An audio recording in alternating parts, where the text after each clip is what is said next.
Hi all, എല്ലാവർക്കും secret PSCയിലേക്ക് സ്വാഗതം. ഇന്ന് നമ്മൾ നോക്കാനായിട്ട് പോകുന്നത് 7ാം ക്ലാസ്സിലെ സയൻസിലെ 5ാമത്തെ ചാപ്റ്ററാണ്.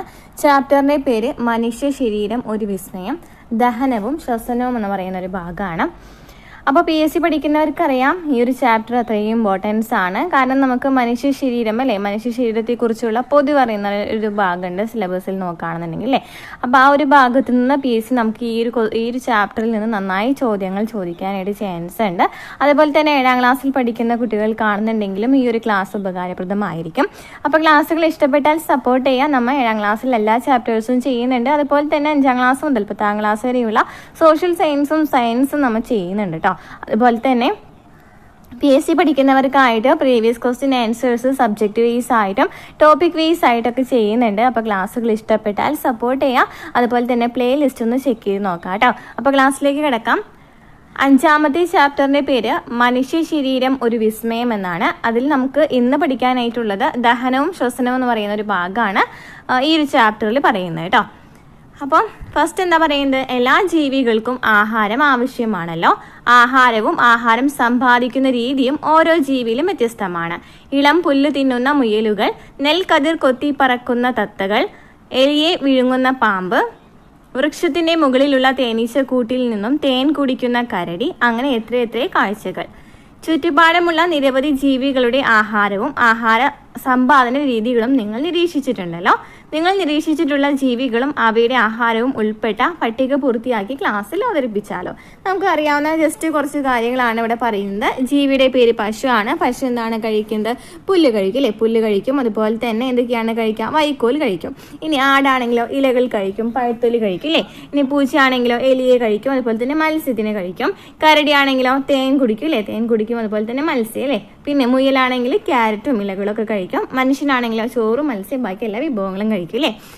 ഇനി കൂടുതൽ ജീവികൾ ഉൾപ്പെടുത്തിയിട്ട് പട്ടിക വിപുലീകരിക്കാനൊക്കെ പറഞ്ഞിട്ടുണ്ട്. സസ്യാഹാരി, മാംസാഹാരി, അതുപോലെ തന്നെ മിശ്രാഹാരി എന്നിങ്ങനെ എഴുതാൻ പറഞ്ഞിട്ടുണ്ട്. സസ്യാഹാരി എന്ന് വെച്ചാൽ എന്താണ്? സസ്യങ്ങളെ മാത്രം കഴിക്കുന്നവയാണ് അല്ലേ. അപ്പോൾ നമുക്ക് ഏതൊക്കെ അറിയാം? സസ്യാഹാരികൾ എന്ന് പറയുകയാണെങ്കിൽ ഏതൊക്കെ അറിയാം? അല്ലെങ്കിൽ സസ്യ ബുക്ക് എന്ന് പറയുകയാണെങ്കിൽ ആരൊക്കെയാണ്? പശു, ആന, മുയൽ, മാൻ, ജിറാഫ് എന്നിവയൊക്കെ എന്താണ്? സസ്യാഹാരികളാണ്.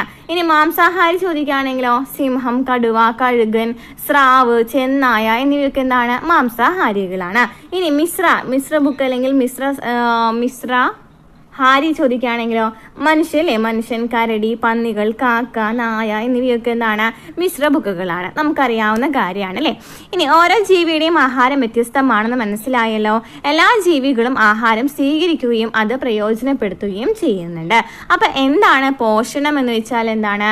ജീവികൾ ആഹാരം സ്വീകരിക്കുകയും പ്രയോജനപ്പെടുത്തുകയും ചെയ്യുന്ന പ്രക്രിയയാണ് പോഷണം എന്ന് പറയുന്നത്. എന്താണ് പോഷണം? ജീവികൾ ആഹാരം സ്വീകരിക്കുകയും പ്രയോജനപ്പെടുത്തുകയും ചെയ്യുന്ന പ്രക്രിയയാണ് പോഷണം എന്ന് പറയുന്നത്. ഓക്കെ, ജീവിത പ്രവർത്തനങ്ങൾക്ക് ആവശ്യമായ ഊർജ്ജം ലഭിക്കുന്നത് ആഹാരത്തിൽ നിന്നാണ്. നാം കഴിക്കുന്ന ആഹാരത്തിന് നമ്മുടെ ശരീരത്തിൽ വെച്ച് ഒട്ടേറെ മാറ്റങ്ങൾ സംഭവിക്കുന്നു. അപ്പോൾ നമുക്ക് ആവശ്യമായിട്ടുള്ള, അതായത് നമ്മുടെ ജീവൻ നിലനിർത്തുന്നതിന് ആവശ്യമായിട്ടുള്ള ഊർജ്ജം ലഭിക്കുന്നത് എവിടെ നിന്നാണ്? ഭക്ഷണത്തിൽ നിന്നാണ് അല്ലേ, ഭക്ഷണത്തിൽ നിന്നാണ്. ഈ നാം കഴിക്കുന്ന ഈ ആഹാരം നമ്മുടെ ശരീരത്തിൽ വെച്ചിട്ട് ഒട്ടേറെ മാറ്റങ്ങൾ സംഭവിക്കുന്നുണ്ട്. അപ്പോൾ അത് എന്തൊക്കെയാണ്, എങ്ങനെയാണ് നമ്മുടെ ഭക്ഷണം നമ്മുടെ വയറ്റിലേക്ക് എത്തുന്നത് അല്ലേ, വയറ്റിലെത്തിയിട്ട് എന്തൊക്കെ പ്രോസസ്സാണ് നടക്കുന്നത്, എങ്ങനെയാണ് ദഹിക്കുന്നത്, അതൊക്കെയാണ് ഈ ഒരു ചാപ്റ്ററിൽ പറയുന്നത് കേട്ടോ. സ്വീകരിച്ച ആഹാരം ജീവികൾ എങ്ങനെയാണ് പ്രയോജനപ്പെടുത്തുന്നത്? എങ്ങനെയൊക്കെ ആയിരിക്കാം പ്രയോജനപ്പെടുത്തുന്നത്? നോക്കാം. നാം കഴിക്കുന്ന ആഹാരത്തിന് എന്ത് സംഭവിക്കുന്നുവെന്നും ശരീരം അതെങ്ങനെ പ്രയോജനപ്പെടുത്തുന്നുവെന്നും നമുക്ക് പരിശോധിക്കാം. ആദ്യത്തെ ഘട്ടമാണ് ആഹാര സ്വീകരണം. അതായത് നമ്മൾ ദഹനം നോക്കുകയാണെന്നുണ്ടെങ്കിൽ 9ാം ക്ലാസ്സിൽ SCERT ഡീറ്റെയിൽ ആയിട്ട് ദഹനവും ശ്വസനവും എന്ന് പറയുന്ന ഒരു ഭാഗം ഉണ്ടെന്ന് തോന്നുന്നു. അപ്പോൾ അതിൽ നമ്മൾ ഡീറ്റെയിൽ ആയിട്ട് പറഞ്ഞിട്ടുണ്ടായിരുന്നു അല്ലേ, പല്ലുകളെ കുറിച്ചിട്ടൊക്കെ ഡീറ്റെയിൽ ആയിട്ട് പറഞ്ഞിട്ടുള്ള ഒരു ക്ലാസ് ആയിരുന്നു. ഓക്കെ, അപ്പോൾ എന്താണ് ആഹാര സ്വീകരണം എന്ന് വെച്ചാൽ ഒന്നാമത്തെ ഘട്ടമാണ് ആഹാര സ്വീകരണം. ആഹാര സ്വീകരണം എന്ന് വെച്ചാൽ എന്താണ്? ആഹാരം സ്വീകരിക്കുക. അതായത് നമ്മളൊരു ഭക്ഷണം കഴിക്കില്ലേ, അതിനെയാണ് ആഹാര സ്വീകരണം എന്ന് പറയുന്നത്. പോഷണത്തിന് 5 ഘട്ടങ്ങളാണുള്ളത്. അതിന്റെ ആദ്യ ഘട്ടമാണ് ആഹാര സ്വീകരണം. ഓക്കെ, ആഹാരം ആദ്യം എത്തുന്നത് വായിലാണ്. വായിൽ വെച്ച് ആഹാരത്തിന് എന്തൊക്കെ മാറ്റങ്ങൾ സംഭവിക്കുന്നു? അപ്പോൾ ആഹാരം ആദ്യം എത്തുന്നത് എവിടെയാണ്? വായിലാണ് അല്ലേ. വായിലാണ് ആഹാരം ആദ്യം എത്തുന്നത്. അതിനുശേഷം വായിൽ വെച്ച് എന്തൊക്കെ മാറ്റങ്ങളായിരിക്കും സംഭവിക്കുന്നുണ്ടായിരിക്കാം? ഉമിനീരുമായിട്ട് കലരുന്നുണ്ടായിരിക്കും അല്ലെ, ഉമിനീരുമായിട്ട് കലരുന്നുണ്ടായിരിക്കും. അതുപോലെ തന്നെ നമ്മൾ ആഹാരം ചവച്ചരിക്കല്ലേ, ചവച്ചരിച്ചിട്ടാണ് കഴിക്കുന്നത് അല്ലേ. അപ്പൊ ചവച്ചരിക്കുന്നതിന് സഹായിക്കുന്ന ആരാണ്? വായിലെ പല്ലാണ് അല്ലെ. അപ്പൊ പല്ലുകളുടെ സഹായത്താല് ആഹാരം ചവച്ചരിക്കപ്പെടുന്നുണ്ട്.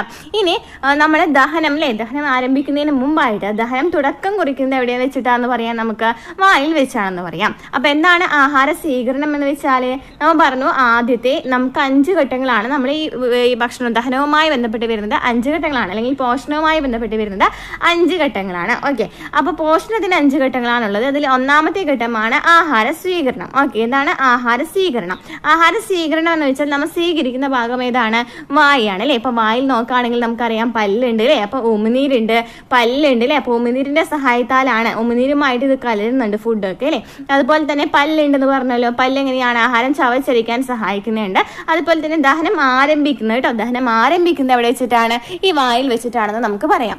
ഓക്കെ, ചുണ്ട്, നാക്ക്, പല്ല് എന്നിവ ആഹാര സ്വീകരണത്തിൽ എന്ത് പങ്കാണ് നിർവഹിക്കുന്നതെന്ന് ചോദിച്ചിട്ടുണ്ട്. എന്തായിരിക്കാം? ചുണ്ട് എന്തിനായിരിക്കും? ചുണ്ട് ആഹാരം പുറത്തു പോകാതിരിക്കാനായിട്ട് ആണ് ചുണ്ട് എന്ന് പറയുന്നത് അല്ലേ. ചുണ്ടിന്റെ ധർമ്മം എന്ന് പറയുന്നത് ആഹാരം പുറത്തു പോകാതിരിക്കാനാണ്. ഇനി പല്ലാണെങ്കിൽ എന്താണ്? ചവച്ചരയ്ക്കാനാണ്. നാവാണെങ്കിലോ ആഹാരത്തെ പല്ലുകൾക്കിടയിൽ എത്തിക്കുന്നതിന് വേണ്ടിയിട്ടാണ് നാവ്. ആഹാരത്തെ പല്ലുകൾക്കിടയിൽ എത്തിക്കുന്നതിന് വേണ്ടിയിട്ടാണ് നാവ് അല്ലേ. അപ്പോൾ നമ്മ പല്ലിനും നാക്കിനും അതുപോലെ തന്നെ ചുണ്ടിനെയും ധർമ്മങ്ങൾ നമ്മൾ പഠിച്ചു. ചുണ്ടെന്ന് വെച്ചാൽ എന്താണ്? ആഹാരം പുറത്തു പോകാതിരിക്കാനാണ്. പല്ലാണെങ്കിലോ ചവച്ചരയ്ക്കാനാണ്. നാവാണെങ്കിലോ ആഹാരത്തെ പല്ലുകൾക്കിടയിൽ എത്തിക്കാനാണ്. ഇനി പല്ലിനെ കുറിച്ച് ഡീറ്റെയിൽ ആയിട്ട് പറയുന്നുണ്ട്. ആഹാര പദാർത്ഥങ്ങൾ ചവച്ചരയ്ക്കുന്നത് പല്ലുകൾ ഉപയോഗിച്ചാണ് അല്ലേ. നമ്മുടെ ആഹാര പദാർത്ഥങ്ങളൊക്കെ ചവച്ചരയ്ക്കുന്നത് എന്തിന്റെ സഹായത്തിലാണ്? പല്ലുകൾ ഉപയോഗിച്ചിട്ടാണ് അല്ലേ. പല്ലിന് നമുക്ക് കുറച്ചധികം ക്ലാസിഫിക്കേഷൻ ഉണ്ട്, നമുക്ക് നോക്കാം. ഈ ഒരു ചാപ്റ്ററിൽ പറയുന്നുണ്ട് അതിനെ കുറിച്ച് ഡീറ്റെയിൽ ആയിട്ട്. വിവിധ തരം പല്ലുകൾ നമ്മുടെ വായിലുണ്ട് അല്ലേ. നെക്സ്റ്റ്, പല്ലിന്റെ നെടുകെയുള്ള ഛേദം കാണിച്ചിട്ടുണ്ട്. ഇതിൽ നമുക്ക് ഇനാമലും കാണിച്ചിട്ടുണ്ട് അല്ലെ. ഇനാമൽ എന്ന് വെച്ചാൽ എന്താണ്? എപ്പോഴും PSC ചോദിക്കുന്ന, PSC ഇഷ്ടപ്പെട്ട ഒരു ക്വസ്റ്റ്യൻ ആണ്. എന്തെന്ന് പറയുന്നത്, നമ്മുടെ മനുഷ്യ ശരീരത്തിലെ ഏറ്റവും കാഠിന്യമേറിയ പദാർത്ഥം ഏതാണ്? മനുഷ്യ ശരീരത്തിലെ ഏറ്റവും കാഠിന്യമേറിയ പദാർത്ഥം ഏതാണ്? ഇനാമലാണ് അല്ലെ. പല്ലിന്റെ ഉപരിതല പാളിയാണ് ഇനാമൽ അല്ലെ. പല്ലിന്റെ ഉപരിതല പാളിയാണ് ഇനാമൽ. മനുഷ്യ ശരീരത്തിലെ ഏറ്റവും കാഠിന്യമേറിയ പദാർത്ഥം ചോദിക്കുകയാണെങ്കിൽ ഏതാണ്? പല്ലിന്റെ ഇനാമലാണ്. ഇനി പാൽപ്പല്ലുകളും സ്ഥിരദന്തങ്ങളും.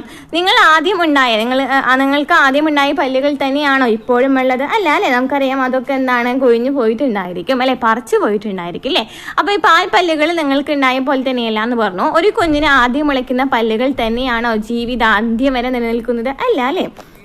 അപ്പൊ എന്താണ് പാൽപ്പല്ലുകൾ എന്ന് വെച്ചാൽ? എന്താണ് മിൽക്ക് ടീത്ത് എന്ന് വെച്ചാൽ? എന്താണ്? ഏകദേശം 6 മാസം പ്രായമാകുമ്പോഴാണ് കുഞ്ഞുങ്ങൾക്ക് പല്ല് മുളയ്ക്കാനായിട്ട് തുടങ്ങുന്നത്. ഈ പല്ലുകളെയാണ് പാൽപ്പല്ലുകൾ എന്ന് അറിയപ്പെടുന്നത്. അപ്പൊ എന്താണ്?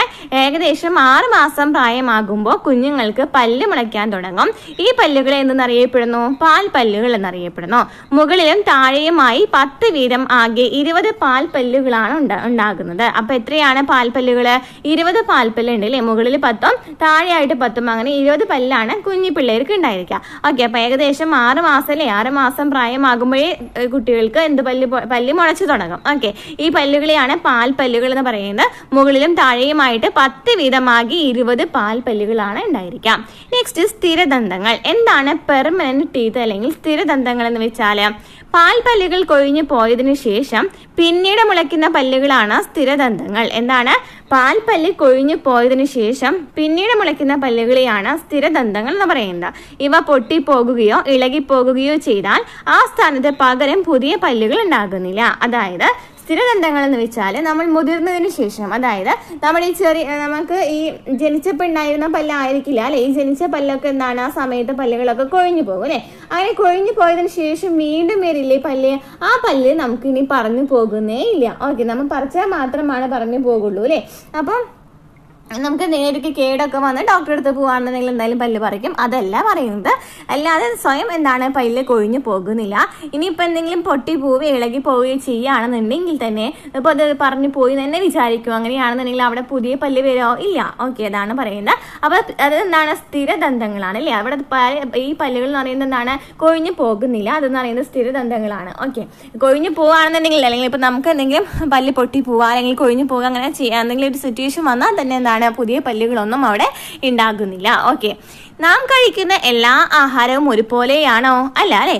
ചിലത് കാഠിന്യവും കൂടിയതിൽ, ചിലത് കഠിനം കൂടുതലുണ്ടായിരിക്കും അല്ലേ. അതുപോലെ തന്നെ മൃദുവുമായിരിക്കും. ഇങ്ങനെ വ്യത്യസ്ത തരത്തിലുള്ള ആഹാര പദാർത്ഥങ്ങൾ കടിച്ചു മുറിക്കാനും ചവച്ചരയ്ക്കുവാനും നമ്മെ സഹായിക്കുന്നത് വിവിധ തരം പല്ലുകളാണ്. ഓക്കെ, ഇവിടെ നമുക്ക് പിക്ചർ കാണിച്ചിട്ടുണ്ട്. ഇതിൽ നമുക്ക് 4 തരം പല്ലുകളെ കാണിച്ചിട്ടുണ്ട്. ചർവണകമുണ്ട്, അഗ്രചർവണകമുണ്ട്, കോമ്പലുണ്ട്, ഉളിപ്പല്ലുണ്ട്. അപ്പൊ നമുക്ക് ഇത് ഡീറ്റെയിൽ ആയിട്ട് പഠിക്കാനായിട്ടുണ്ട്. നമുക്ക് നോക്കാം. ഉളിപ്പല്ല്. ഉളിപ്പല്ല് എന്ന് വെച്ചാൽ എന്താണ്? ഉളിപ്പല്ല് എന്ന് വെച്ചാൽ എന്താണ്? ഉളിപ്പല്ല് എന്ന് വെച്ചാൽ എന്താണ്? മുൻവശത്ത് മുകളിലും താഴെയുമായിട്ട് 4 പല്ലുകളാണ് ഉണ്ടായിരിക്കുക. എന്താണ്? മുൻവശത്ത് മുകളിലും താഴെയുമായിട്ട് 4 പല്ലുകളാണ് ഉളിപ്പല്ലിൽ ഉണ്ടായിരിക്കുക.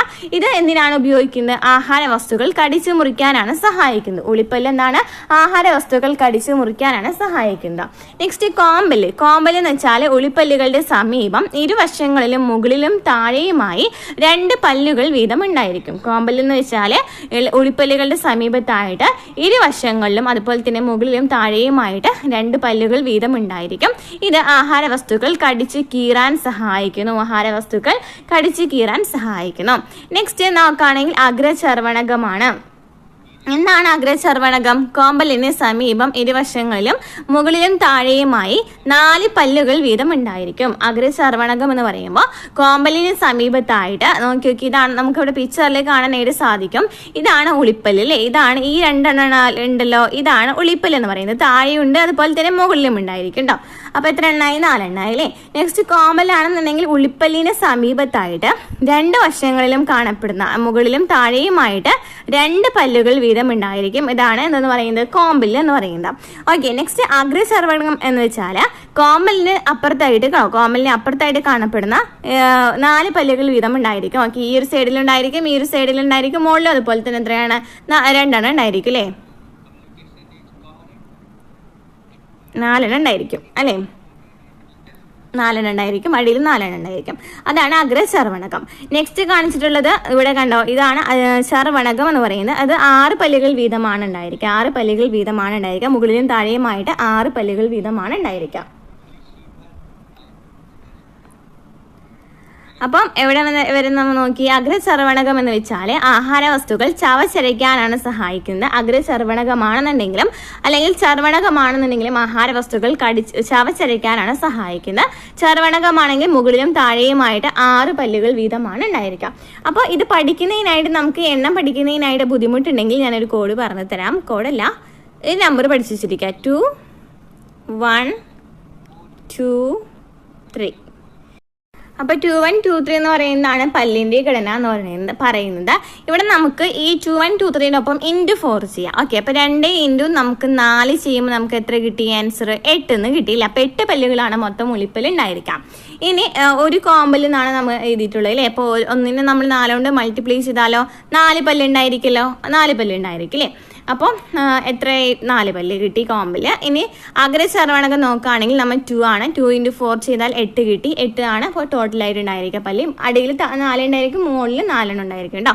നെക്സ്റ്റ് ചർവണകമാണെന്നുണ്ടെങ്കിൽ 3 ഇൻറ്റു 4 ചെയ്യുകയാണെങ്കിൽ 12 ആണ് അല്ലേ. ഇപ്പോൾ 12 എന്ന് പറയുമ്പോൾ മുകളിൽ 6 ഉണ്ടായിരിക്കും, അടിയിലും 6 ഉണ്ടായിരിക്കും. ഓക്കെ, ഇതാണ് നമ്മുടെ കോഡ് കേട്ടോ. 2 1 2 3 എന്ന് പറയുന്നതാണ് ശരിക്കും പറഞ്ഞാൽ ഇതിൻ്റെ ഘടന എന്ന് പറയുന്നത്. അപ്പോൾ നമുക്ക് അങ്ങനെ പഠിച്ചു വെച്ചാലും മതി. 2 1 2 3 എന്ന് പറയുന്ന നമ്പർ പഠിച്ചു വെച്ചിരിക്കുക. അതിനെ നമ്മൾ ഇൻറ്റു 4 ചെയ്യുകയാണെങ്കിൽ നമുക്ക് എത്ര കിട്ടും? ആൻസർ അതായിരിക്കും ടോട്ടൽ നമ്പർ എന്ന് പറയുന്നത്. ഇനി ഉളിപ്പല്ല് പഠിക്കുന്നതിനായിട്ട് ഉളിപ്പല്ലല്ലേ അല്ലേ പറയുന്നത്? ജസ്റ്റ് ഒന്ന് പഠിച്ചു വെച്ചിരിക്കാനാണ്ടോ. എന്നല്ലേ പറയുന്നത്. അപ്പോൾ എന്താണ്? കടിച്ച് മുറിക്കാനാണ് അല്ലേ. അല്ലേ. ഓക്കെ, അപ്പോൾ ഉളിപ്പല്ല് എന്ന് പറയുമ്പോൾ മുറിക്കാൻ സഹായിക്കുന്നു. നെക്സ്റ്റ് കോമ്പല്. കോമ്പല് എന്ന് വെച്ചാൽ എന്താണ്? കടിച്ചു കീറാൻ കോമ്പല്. നെക്സ്റ്റ് ആ വാക്ക് ഇത് വെച്ചിട്ട് തന്നെ കേട്ടോ. നോക്കിയേ, എന്ന് പറയുന്ന ഒരു അക്ഷരം ഉണ്ടല്ലോ, അത് വെച്ച് ഞാൻ നോക്കി. ഓക്കെ. നെക്സ്റ്റ് കോമ്പല് അല്ലേ, അതായത് എന്താണ്? കടിച്ചു കീറാൻ അല്ലേ, കടിച്ചു കീറാൻ. നെക്സ്റ്റ് ചർവണകമാണെങ്കിലും ചാച്ചാലേ എന്ന് വെച്ചാൽ എന്താണ്? ചവച്ചരയ്ക്കാൻ സഹായിക്കുന്നു. ഓക്കെ, ജസ്റ്റ് പറഞ്ഞു എന്ന് മാത്രം പെട്ടെന്ന് കിട്ടുന്നതിനായിട്ട്. ഓക്കെ, അപ്പോൾ ഇത് ക്ലിയർ ആയെന്ന് വിചാരിക്കുന്നു. നെക്സ്റ്റ് ചർവണകം എന്നീ വിഭാഗത്തിലുള്ള പല്ലുകളെ പൊതുവായിട്ട് നമ്മൾ എന്താ വിളിക്കുന്നത്? അണപ്പല്ലുകൾ എന്നാണ് വിളിക്കുന്നത്. ഇനി പ്രായപൂർത്തിയായ ഒരാൾക്ക് എത്ര പല്ലുകൾ ഉണ്ടായിരിക്കും? എത്ര പല്ലുകൾ ഉണ്ടായിരിക്കും? കമന്റ് ചെയ്തേ. പ്രായപൂർത്തിയായ ഒരാൾക്ക് എത്ര പല്ലുകളാണ് ഉണ്ടായിരിക്കുക എന്ന് കമന്റ് ചെയ്യുക. അതുപോലെ തന്നെ പാൽപ്പല്ലുകളും എത്ര ഉണ്ടായിരിക്കുന്നു ജസ്റ്റ് ഒന്ന് കമന്റ് ചെയ്തിട്ടോ കേട്ടോ. അപ്പോൾ നമ്മൾ ഓരോ പല്ലിൻ്റെ ഉപയോഗത്തെക്കുറിച്ച് പറഞ്ഞു. മാംസാഹാരികളും സസ്യാഹാരികളുമായ ജീവികളുടെ പല്ലുകളുടെ പ്രത്യേകത അവയുടെ ആഹാര രീതിയുമായി എത്രമാത്രം ബന്ധപ്പെട്ടിരിക്കുന്നു എന്ന് മനസ്സിലാക്കുക. എത്രമാത്രം ബന്ധപ്പെട്ടിരിക്കുന്നതായിരിക്കും. ഇപ്പൊ മാംസാഹാരികളുടെ കോമ്പല്ലുകൾ വളരെ, ഇവിടെ ആൻസർ പറയുന്നുണ്ട്, മാംസാഹാരികളുടെ കോമ്പല്ലുകൾ വളരെയേറെ വികാസം പ്രാപിച്ചിരിക്കുന്നു. അപ്പൊ മാംസാഹാരികളുടെ കോമ്പല്ല് എന്ന് വെച്ചാൽ നമ്മൾ പറഞ്ഞാൽ കടിച്ചു കീറാൻ സഹായിക്കുന്നില്ലേ, അത് കുറച്ചും കൂടി വികാസം പ്രാപിച്ചിട്ടുണ്ടായിരിക്കും, കുറച്ചും കൂടി വലുതായിരിക്കും. ഇവ മാംസം കടിച്ചു കീറാനായിട്ട് സഹായിക്കും. ഇനി സസ്യാഹാരികളിൽ നോക്കുകയാണെങ്കിൽ ഉളിപ്പല്ലുകൾ ആഹാരം കടിച്ചു മുറിക്കാനും അണപ്പല്ലുകൾ ആഹാരം ചവച്ചരയ്ക്കാനും സഹായിക്കുന്നു. അപ്പൊ സസ്യാഹാരികളിൽ നോക്കുകയാണെങ്കിൽ ഉളിപ്പല്ല് കടിച്ചു കീറാനാണ് കടിച്ചു മുറിക്കാനാണ് സഹായിക്കുന്നത്. നേരത്തെ നമ്മൾ പറഞ്ഞ സംഭവം തന്നെ അല്ലേ, ഉളിപ്പല്ലുകൾ കടിച്ചു മുറിക്കാനും അണപ്പല്ലുകൾ ചവച്ചരയ്ക്കാനാണ് സഹായിക്കുന്നത്. പക്ഷേ കോമ്പല്ലുകൾ എന്താണ്, വികാസം പ്രാപിച്ചിട്ടുണ്ടായിരിക്കും മാംസാഹാരികളിൽ മാംസം കഴിക്കുന്നതിനായിട്ട്. നെക്സ്റ്റ് ദന്തക്ഷയം, കേടായ പല്ലുകൾ. ഭക്ഷണം ചവച്ചരിക്കുന്നതിൽ മുഖ്യ പങ്ക് വഹിക്കുന്ന പല്ലുകൾ ശ്രദ്ധയോടെ സംരക്ഷിക്കേണ്ടതുണ്ട്. എന്നാൽ മിക്ക ആളുകളുടെയും പല്ലുകൾ കേടുവരാറുണ്ട്.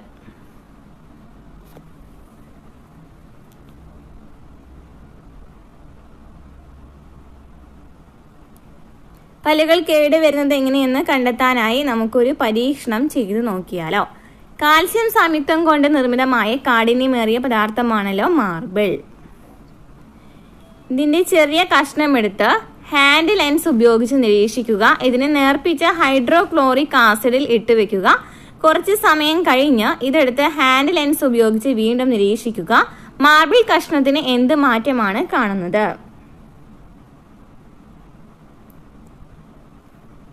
പിന്നെന്താണ്, പല്ലിന്റെ ഇനാമലും അപ്പൊ മാർബിൾ കഷ്ണം ദ്രവിക്കുന്നതായിട്ട് കാണാനായിട്ട് സാധിക്കുന്നുണ്ടോ. അതായത് ഈ ആസിഡ് എന്ന് പറയുന്നത് കാൽസ്യവുമായിട്ട് എന്താണ് പ്രവർത്തിച്ചാൽ എന്ത് സംഭവിക്കും, മാർബിൾ കഷ്ണം ദ്രവിക്കുന്നത് കാണാനായിട്ട് സാധിക്കും. അപ്പൊ എന്താ സംഭവം, ആസിഡ് കാൽസ്യം സംയുക്തമായ മാർബിളുമായി പ്രവർത്തിച്ച കാരണം എന്ത് സംഭവിച്ചു, ഈ മാർബിൾ കഷ്ണം ദ്രവിച്ചതായിട്ട് കാണാനായിട്ട് സാധിക്കും. ഇതുപോലെ തന്നെയാണ് പല്ലിന്റെ ഇനാമലും. പല്ലിന്റെ ഇനാമൽ ഒരു കാൽസ്യം സംയുക്തമാണ്. അതിനാൽ തന്നെ ഇത് ആസിഡമായിട്ട് പ്രവർത്തിക്കുമ്പോൾ എന്ത് സംഭവിക്കും, ഈ പല്ല് കേടാവൂലെ, കാലക്രമേണ നശിക്കുന്നു. ഇനി ഒരു കുട്ടിയും ദന്ത ഡോക്ടറും തമ്മിലുള്ള സംഭാഷണം നമുക്ക് ശ്രദ്ധിക്കാം. ഡോക്ടർ, എന്റെ ചേച്ചിയുടെ ചില പല്ലുകൾ കേടുവന്നതായി കാണുന്നു, എന്താണ് ഇതിന് കാരണം? ഡോക്ടർ എന്താ പറയുന്നത്, ആഹാരം കഴിച്ചതിന് ശേഷം വായ ശരിയായി വൃത്തിയാക്കിയില്ലെങ്കിൽ ആഹാരത്തിന്റെ അവശിഷ്ടങ്ങൾ പല്ലുകൾക്കിടയിൽ പറ്റി പിടിച്ചിരിക്കും. ഇതിൽ ബാക്ടീരിയകൾ പോഷണം നടത്തും. തൽഫലമായി ലാക്റ്റിക് ആസിഡ് ഉണ്ടാകും. ഇതാണ് പല്ലുകളെ കേടുവരുത്തുന്നത്. അപ്പൊ എന്താ പറയുന്നത്, ഭക്ഷണം കഴിച്ചതിന് ശേഷം വായ കഴുകിയിട്ടില്ല എന്നുണ്ടെങ്കിൽ എന്ത് സംഭവിക്കും, ഈ അവശിഷ്ടങ്ങളൊക്കെ പല്ലിന്റെ ഇടയിൽ പറ്റി പിടിച്ചിരിക്കും. അപ്പോൾ ബാക്ടീരിയകളുടെ ഭക്ഷണമാണെന്ന് പറയുന്നത്. അപ്പൊ ബാക്ടീരിയ അവിടെ വളരും അല്ലെ, അപ്പൊ ബാക്ടീരിയകളുടെ ഭക്ഷണമാണ്. തൽഫലമായിട്ട് അവിടെ എന്ത് സംഭവിക്കാണ്, ലാക്റ്റിക് ആസിഡ് ഉണ്ടാവാണ്. ലാക്റ്റിക് ആസിഡ് ഉണ്ടായാലാണ് എന്ത് സംഭവിക്കുന്നത്, പല്ലുകളൊക്കെ കേടുവരുന്നത്. ഓക്കെ, ക്ലിയർ ആണല്ലോ. അപ്പോൾ ഡോക്ടറോട് ഈ കുട്ടി വീണ്ടും ചോദിക്കുകയാണ്, ലാക്റ്റിക് ആസിഡ് വളരെ വീര്യം കുറഞ്ഞ ഒരു ആസിഡ് ആണല്ലോ, അതെങ്ങനെയാണ് പല്ലിനെ നശിപ്പിക്കുന്നത്? ലാക്റ്റിക് ആസിഡ് നമ്മൾ പഠിച്ചിട്ടുണ്ടല്ലേ, പാലിലാണെങ്കിലും മോരിലാണെങ്കിലും ഒക്കെ എന്താണ്, ലാക്റ്റിക് ആസിഡ് ആണ്. അപ്പോൾ അതൊരു വീര്യം കുറഞ്ഞ ആസിഡ് ആണല്ലോ, പിന്നെ എങ്ങനെയാണ് പല്ലിനെ ഇത് നശിപ്പിക്കുന്നുണ്ടായിരിക്കുക? കാരണം എന്താണെന്ന് വെച്ചാൽ കാൽസ്യം സംയുക്തമായ മാർബിൾ ഹൈഡ്രോക്ലോറിക് ആസിഡുമായി പ്രവർത്തിക്കുമ്പോൾ അത് ദ്രവിക്കുമെന്ന് നമ്മൾ നേരത്തെ കണ്ട പരീക്ഷണത്തിൽ നിന്ന് മനസ്സിലായില്ലേ. അതുപോലെ കാൽസ്യം സംയുക്തമായ ഇനാമലും ലാക്റ്റിക് ആസിഡുമായി പ്രവർത്തിച്ച് പല്ലിനെ ദ്രവിപ്പിക്കുന്നു. ദീർഘകാലം കൊണ്ടാണ് ഈ പ്രവർത്തനം നടക്കുന്നത്. അപ്പൊ ഇതുപോലെ എന്ത് സംഭവിക്കാണ്, കാൽസ്യം സംയുക്തമാണ് ഇനാമൽ എന്ന് പറയുന്നത്. ഈ ഇനാമല് ലാക്റ്റിക് ആസിഡുമായി പ്രവർത്തിച്ചിട്ട് പല്ലിനെ ദ്രവിപ്പിക്കുന്നു. അങ്ങനെയാണ് ഈ പ്രവർത്തനം, ദീർഘകാലം നടന്നിട്ടുള്ള പ്രവർത്തനം മൂലമാണ് എന്ത് സംഭവിക്കുന്നത്, പല്ലുകൾക്ക് കേടുവരുന്നത് അല്ലേ.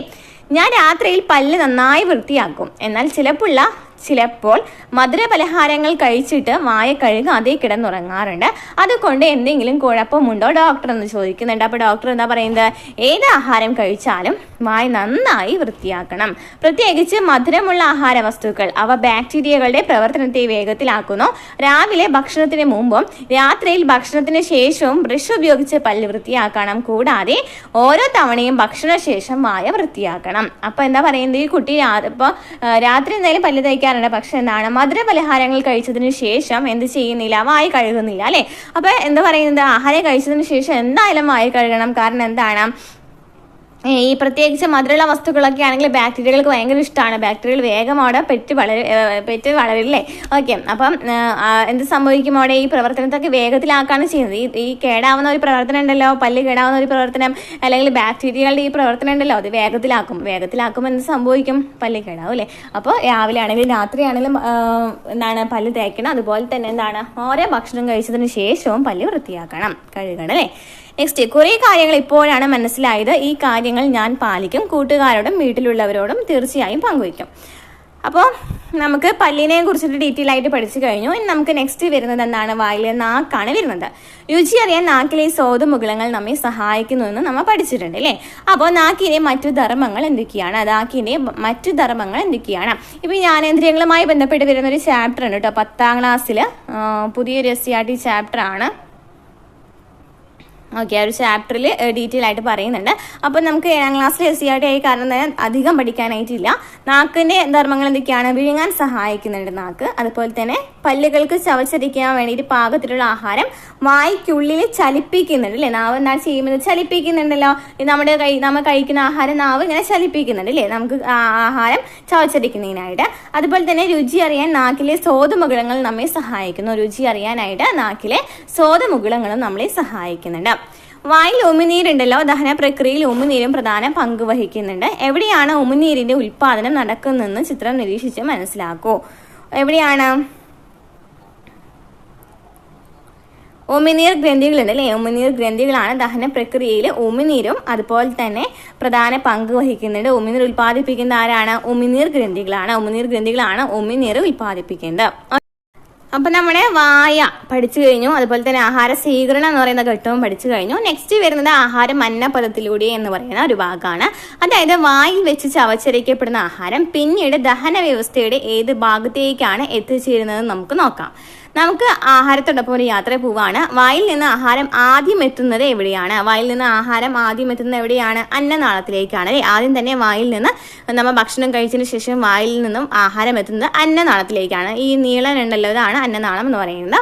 വായിൽ നിന്ന് ആഹാരം എത്തുന്ന എവിടെയാണ്? അന്നനാളത്തിലാണ് അല്ലേ. അന്നനാളത്തിൽ എത്തിയിട്ടുള്ള ആഹാരം എന്ത് ചെയ്യും? അന്നനാളത്തിൽ എത്തിയായിട്ടുള്ള ഈ ആഹാരം, അതായത് ഈ അന്നനാളത്തിലൂടെയാണ് ഈ ആമാശയത്തിലേക്ക് ഈ ആഹാരം എത്തുന്നത്. ഓക്കെ, വായ്ക്കുള്ളിൽ വെച്ച് ചവച്ചരയ്ക്കപ്പെട്ട ആഹാരം അന്നനാളത്തിലൂടെയാണ് ആമാശയത്തിലേക്ക് എത്തുന്നത്. അപ്പൊ എന്താണ് അന്നനാളം എന്ന് ചോദിച്ചാൽ എന്താ പറയാ? വായയെ ആമാശയവുമായി ബന്ധിപ്പിക്കുന്ന ഒരു കുഴലാണ് അന്നനാളം. വായയെ ആമാശയവുമായി ബന്ധിപ്പിക്കുന്ന ഒരു കുഴലാണ് അന്നനാളം. ഇത് പേശികളാൽ നിർമ്മിക്കപ്പെട്ടിരിക്കുന്നു. വായയെ ആമാശയവുമായി ബന്ധിപ്പിക്കുന്ന ഒരു കുഴലാണ് അന്നനാളം. ഇത് പേശികളാൽ നിർമ്മിക്കപ്പെട്ടിരിക്കുന്നു. ഇനി അന്നനാള ഭിത്തിയുടെ തരംഗ രൂപത്തിലുള്ള ചലനം കൊണ്ടാണ് ആഹാരം ആമാശയത്തിലേക്ക് എത്തുന്നത്. ഈ ചലനത്തെയാണ് പെരിസ്റ്റാൾസിസ് എന്ന് പറയുന്നത്. എന്താണ് പറയുന്നത്? അന്നനാള ഭിത്തിയുടെ തരംഗ രൂപത്തിലുള്ള ചലനം കൊണ്ടാണ് ആഹാരം ആമാശയത്തിലേക്ക് എത്തുന്നത്. അതായത് ഇതാണ് നമ്മുടെ അന്നനാളം എന്ന് പറയുന്നത് ഇല്ലേ. നോക്കിയേ, ഇതാണ് അന്നനാളം. ഈ അന്നനാളത്തിലൂടെ ഇങ്ങനെ ചെറുതായിട്ട് ഇങ്ങനെ ചലിച്ചിട്ട് ഇങ്ങനെ പോകുന്നുണ്ടായിരിക്കാം. അപ്പൊ ഈ മൂവ്മെന്റിനെയാണെന്ന് പറയുന്നത് ഈ മൂവ്മെന്റ് ആണ് നമുക്ക് ഈ ചലനത്തെയാണ് പെരിസ്റ്റാൾസിസ് എന്ന് പറയുന്നത്. ഓക്കെ, ഈ മൂവ്മെന്റിനെയാണ് പെരിസ്റ്റാൾസിസ് എന്ന് പറയുന്നത്. അപ്പൊ ഈ ചലനത്തെയാണ് പെരിസ്റ്റാൾസിസ് എന്ന് പറയുന്നത്. ഇതിന്റെ ഫലമായിട്ടാണ് എന്ത് സംഭവിക്കുന്നത്? അന്നനാളത്തിലുള്ള ആഹാരം എന്ന് പറയുന്നത് അന്നപഥത്തിലേക്ക് എത്തുന്നത്. ക്ലിയർ ആണല്ലോ. അന്നനാള ഭിത്തിയുടെ തരംഗ രൂപത്തിലുള്ള ചലനം കൊണ്ടാണ് ആഹാരം ആമാശയത്തിലേക്ക് എത്തുന്നത്. ഈ തരംഗ രൂപത്തിലുള്ള ചലനത്തെയാണ് പെരിസ്റ്റാൾസിസ് എന്ന് പറയുന്നത്. നെക്സ്റ്റ്, ആഹാരം ആമാശയത്തിലേക്ക് എത്തി. അപ്പൊ അന്നനാളത്തിൽ നിന്ന് നമ്മൾ പറഞ്ഞു ആമാശയത്തിലേക്ക് എത്തി. വായ്ക്കുള്ളിൽ വെച്ച് ദഹനം ആരംഭിച്ച ആഹാര പദാർത്ഥങ്ങൾ അന്നനാളം വഴി ആമാശയത്തിലേക്ക് എത്തിച്ചേരുന്നു മനസ്സിലായി. നെക്സ്റ്റ്, ആമാശയത്തിൽ വെച്ച് പോഷണത്തിന്റെ 2ാം ഘട്ടമായ ദഹനം ഭാഗികമായി നടക്കുന്നു. അപ്പൊ ആമാശയത്തിൽ വെച്ചിട്ടാണ് ദഹനം നടക്കുന്നത്. അതും പൂർണ്ണമായിട്ടല്ല നടക്കുന്നത്, ഭാഗികമായിട്ടാണ് നടക്കുന്നത്. ഓക്കെ, ഭാഗികമായിട്ടാണ് നടക്കുന്നത്.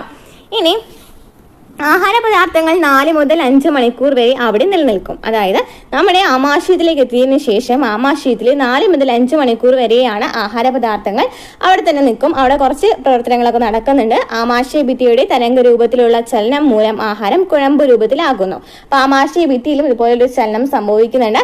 ഈ ചലനം മൂലം എന്ത് സംഭവിക്കും? ആഹാരം കുഴമ്പ്, അതായത് നമ്മൾ കഴിച്ചിട്ടുള്ള ആഹാരം കുഴമ്പ് രൂപത്തിലാകും. ആമാശയ ഭിത്തിയിൽ കാണുന്ന ഗ്രന്ഥികൾ ഉൽപ്പാദിപ്പിക്കുന്ന ആമാശയ രസം ദഹനത്തെ സുഗമമാക്കുന്നു. അപ്പൊ ആമാശയത്തിൽ ഒരു ദഹനരസം പുറപ്പെടുവിക്കുന്നുണ്ട്. അതാണ് ആമാശയ രസം എന്ന് പറയുന്നത്. അതുപോലെ തന്നെ അവിടെ എന്തുണ്ടായിരിക്കും? ഹൈഡ്രോക്ലോറിക് ആസിഡും ഉണ്ടായിരിക്കും, HCl ഉണ്ടായിരിക്കും, ആമാശയ രസം ഉണ്ടായിരിക്കും. ഇതിന്റെ ഫലമായിട്ട് ആഹാരത്തിന്റെ ദഹനത്തെ സുഗമമാക്കുന്നു.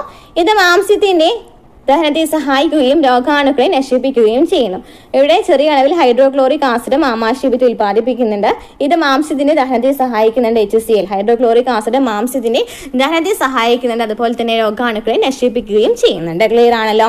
ആമാശയത്തിൽ ഭാഗികമായി ദഹിച്ച ആഹാരത്തിന്റെ തുടർന്നുള്ള യാത്ര ചെറുകുടലിലേക്കാണ്. അപ്പൊ നമ്മൾ എന്തൊക്കെ പറഞ്ഞു? വായിലെത്തിയില്ലേ? വായിൽ നിന്നും നമ്മൾ നേരെ ആഹാരം, അവിടെ പല്ലും നാക്കും ചുണ്ടൊക്കെ എന്ന് പറഞ്ഞാൽ അതിന്റെ ധർമ്മങ്ങളൊക്കെ പഠിച്ചു കഴിഞ്ഞു. അതിനുശേഷം വായിൽ നിന്നും അന്നനാളത്തിലേക്ക് പോയില്ലേ? അന്നനാളത്തിലേക്ക് പോയി. അന്നനാളത്തിൽ നിന്ന് ആമാശയത്തിലേക്ക് പോയി. അന്നനാളത്തിൽ നിന്ന് ആമാശയത്തിലേക്ക് പോയി. ആമാശയത്തിൽ വെച്ചിട്ട് ഭാഗികമായിട്ടുള്ള ദഹനമൊക്കെ നടന്നു. അവിടെ പെരിസ്റ്റാൾസിസ് എന്ന് പറയുന്ന ചലനം നടക്കുന്നുണ്ട്.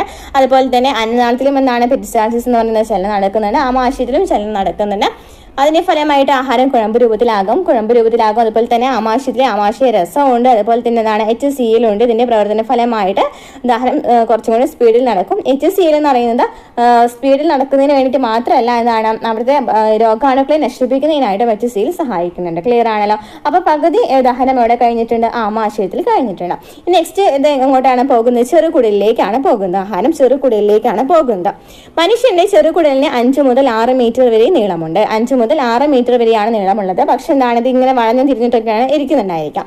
പോഷണത്തിന്റെ രണ്ടാമത്തെ ഘട്ടമായ ദഹനം പൂർത്തിയാകുന്നതും പോഷക ഘടകങ്ങളുടെ ആഗിരണം നടക്കുന്നതും എവിടെ വെച്ചിട്ടാണ്? അപ്പോൾ ചെറുകുടലിലെ നിർമ്മാണം ചോദിക്കുകയാണെങ്കിൽ ചെറുകുടലിൽ വെച്ചിട്ടാണ് ദഹനം പൂർത്തിയാകുന്നത്. അതുപോലെ തന്നെ അവിടെ എന്ത് സ്റ്റാർട്ട് ചെയ്യുന്നുണ്ട്? ആഗിരണം സ്റ്റാർട്ട് ചെയ്യുന്നുണ്ട്. ചെറുകുടലിന്റെ ആദ്യ ഭാഗത്ത് വെച്ച് കരൾ ഉൽപ്പാദിപ്പിക്കുന്ന പിത്തരസവും ആഗ്നേയഗ്രന്ഥി ഉൽപ്പാദിപ്പിക്കുന്ന ആഗ്നേയരസവും ഭാഗികമായി ദഹിച്ച ആഹാരവുമായി കലർന്ന് ദഹനം പൂർണ്ണമാക്കുന്നു. എന്നാണ് ചെറുകുടലിന്റെ ആദ്യ ഭാഗത്ത് വെച്ച് കരൾ ഉൽപ്പാദിപ്പിക്കുന്ന പിത്തരസം, അതുപോലെ തന്നെ ആഗ്നേയഗ്രന്ഥി ഉൽപ്പാദിപ്പിക്കുന്ന ആഗ്നേയരസവും ഭാഗികമായി ദഹിച്ച ആഹാരവുമായി കലർന്ന് എന്ത് സംഭവിക്കും? ദഹനം പൂർണ്ണമാക്കും. ക്ലിയർ ആണല്ലോ. അപ്പോൾ ഇവിടെ നമുക്ക് 2 രസങ്ങൾ, അതായത് ചെറുകുടലിൽ നോക്കുകയാണെന്നുണ്ടെങ്കിൽ കരൾ ഉൽപ്പാദിപ്പിക്കുന്ന പിത്തരസം, അതുപോലെ തന്നെ ആഗ്നേയഗ്രന്ഥി ഉൽപ്പാദിപ്പിക്കുന്ന ആഗ്നേയരസം. ഇവിടെ 2 രസങ്ങളാണ് പഠിക്കാനായിട്ടുള്ളത്. ആമാശയത്തിലാണെങ്കിൽ ആമാശയ രസം HCl ഉണ്ടെന്ന് പറഞ്ഞു. അതുപോലെ തന്നെ കരൾ ഉൽപ്പാദിപ്പിക്കുന്ന പിത്തരസവും ആഗ്നേയഗ്രന്ഥി ഉൽപ്പാദിപ്പിക്കുന്ന ആഗ്നേയരസവും എന്തിനു സഹായിക്കുന്നുണ്ട്? ചെറുകുടലിൽ എന്തിനു സഹായിക്കുന്നുണ്ട്? ദഹനത്തിന് സഹായിക്കുന്നുണ്ട് അല്ലേ? ഓക്കെ, ക്ലിയർ ആണല്ലോ. ചെറുകുടൽ ക്ലിയർ ആണല്ലോ. പോഷണത്തിന് രണ്ടാമത്തെ ഘട്ടമായ ദഹനം പൂർത്തിയാകുന്നുണ്ട്. അതുപോലെ തന്നെ പോഷക ഘടകങ്ങളുടെ ആഗിരണം നടക്കുന്നുണ്ട്. ഇവിടെ കരൾ ഉൽപ്പാദിപ്പിക്കുന്ന പിത്തരസവും ആഗ്നേയഗ്രന്ഥി ഉൽപ്പാദിപ്പിക്കുന്ന ആഗ്നേയരസവും ഭാഗികമായി ദഹിച്ച ആഹാരവുമായി കലർന്ന് ദഹനം പൂർണ്ണമാക്കുന്നു. ഇനി ആഹാരത്തിലെ പോഷക ഘടകങ്ങൾ എങ്ങനെയാണ് രക്തത്തിലേക്ക് ആഗിരണം ചെയ്യപ്പെടുന്നത്? ഇപ്പോൾ ആഹാരത്തിലെ പോഷക ഘടകങ്ങളൊക്കെ നമുക്ക് രക്തത്തിലേക്ക് എത്തണം അല്ലേ? നമുക്ക് രക്തത്തിലേക്ക് എത്തുന്നത് എന്താണ് സഹായിക്കുന്നതെന്നാണ് പറയാൻ പോകുന്നത്. ചെറുകുടലിന്റെ ഭിത്തിയിൽ കാണുന്ന വിരലുകൾ പോലുള്ള സൂക്ഷ്മങ്ങളായ ഭാഗങ്ങളാണ് വില്ലസ്. ഇവിടെ കാണുന്നുണ്ടല്ലോ, ഇതാണ് വില്ലസ് എന്ന് പറയുന്നത്. അപ്പൊ ചെറുകുടലിന്റെ ഭിത്തിയിൽ കാണുന്ന വിരലുകൾ പോലെയുള്ള സൂക്ഷ്മമായിട്ടുള്ള ഭാഗങ്ങളാണ് വില്ലസുകൾ. ഇവയിലൂടെയാണ് നാം കഴിക്കുന്ന ആഹാരത്തിലെ പോഷക ഘടകങ്ങൾ രക്തത്തിലേക്ക് ആഗിരണം ചെയ്യപ്പെടുന്നത്. അപ്പൊ ഈ വില്ലസുകളിലൂടെയാണ് നാം കഴിക്കുന്ന ആഹാരത്തിലെ പോഷക ഘടകങ്ങൾ എന്ത് ചെയ്യുന്നത്? രക്തത്തിലേക്ക് ആഗിരണം ചെയ്യപ്പെടുന്നത്. ഇതാണ് പോഷണത്തിന്റെ മൂന്നാം ഘട്ടം. അപ്പൊ ചെറുകുടലിന്റെ ഭിത്തിയിൽ കാണുന്ന വിരലുകൾ പോലുള്ള സൂക്ഷ്മങ്ങളായ ഭാഗങ്ങളാണ് വില്ലസുകൾ. ഇവയിലൂടെയാണ് നാം കഴിക്കുന്ന ആഹാരത്തിലെ പോഷക ഘടകങ്ങൾ രക്തത്തിലേക്ക് ആഗിരണം ചെയ്യപ്പെടുന്നത്.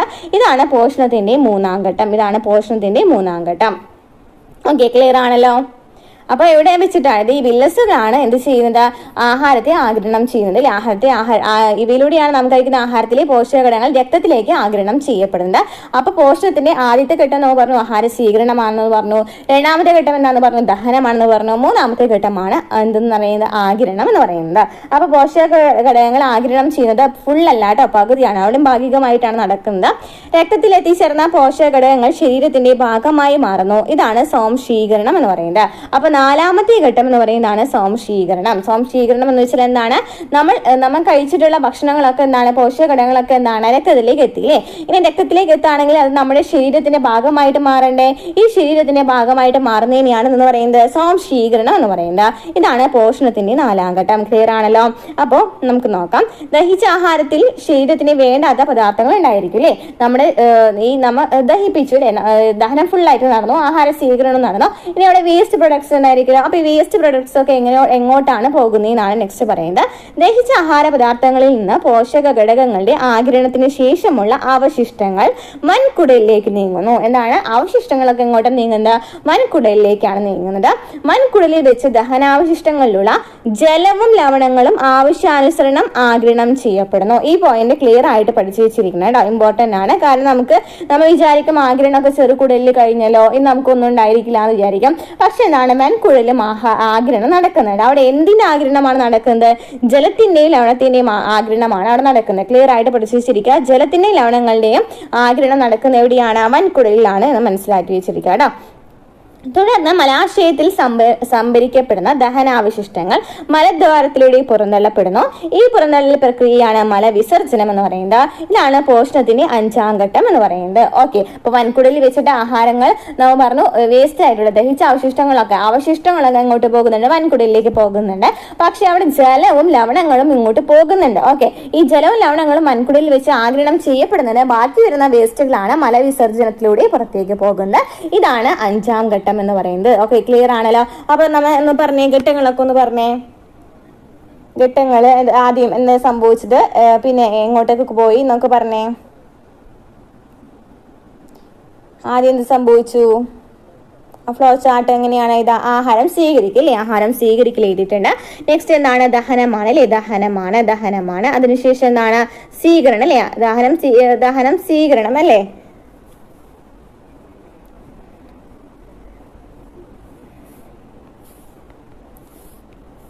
ദഹിച്ചതിന് ശേഷം എന്താ സംഭവിക്കുക? ആഗിരണം. ഓക്കെ, ആഗിരണം.